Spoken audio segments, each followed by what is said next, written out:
So this is the brand new Mac Mini with M2 or M2 Pro, Apple's new stuff. My first one was the 16-inch MacBook Pro with the M2 Pro, M2 Mac.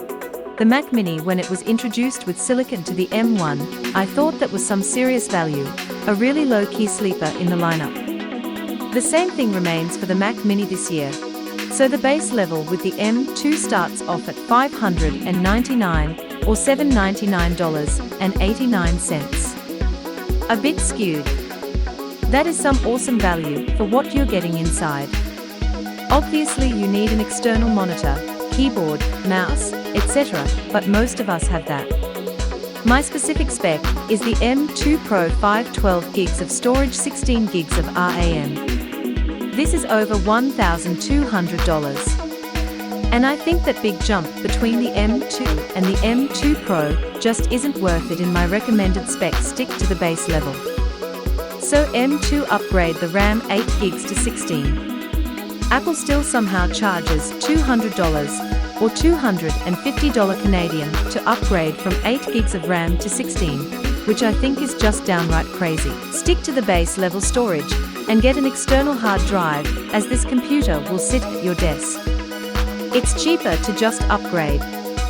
We'll get to an unboxing in case this is the first time that you're seeing. So the Mac Mini comes in the two colors still. So either the silver or the space gray, which you kind of see. We've got the Mac Mini up top with a nice little black pull tab, and underneath designed by California and Apple. If that's the first time you're seeing this here on the channel, Mac Mini instructions and a silver Apple stickers that will match in correspondence to either the silver or the space gray. And underneath that, we just have the standard power cable. So just remember that the Mac Mini doesn't come with any extra accessories. So if you still want to buy a magic keyboard, if you want to buy a magic mouse switch, and when we look around the aisle just pulling off that black piece of plastic, you can see what we've got.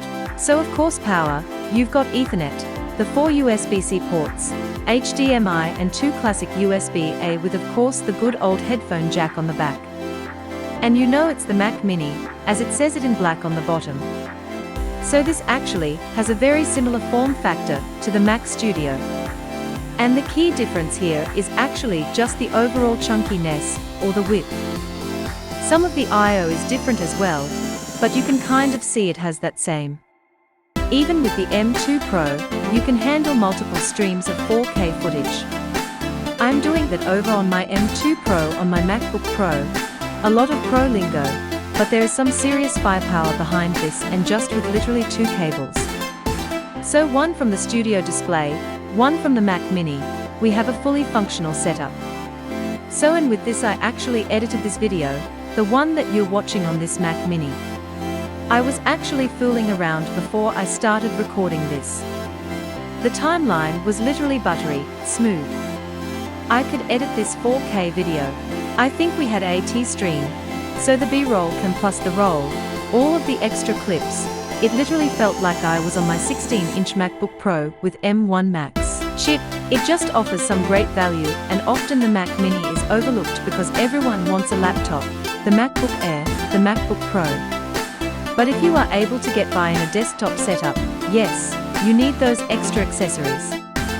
So anyways, that's kind of your first look at the brand new 2023 Mac Mini with M2/M2 Pro. I'll try to use it a bit more. I know that I've got multiple devices to compare this to. If you want to see a comparison between this and the new 16-inch with M2 Pro 1,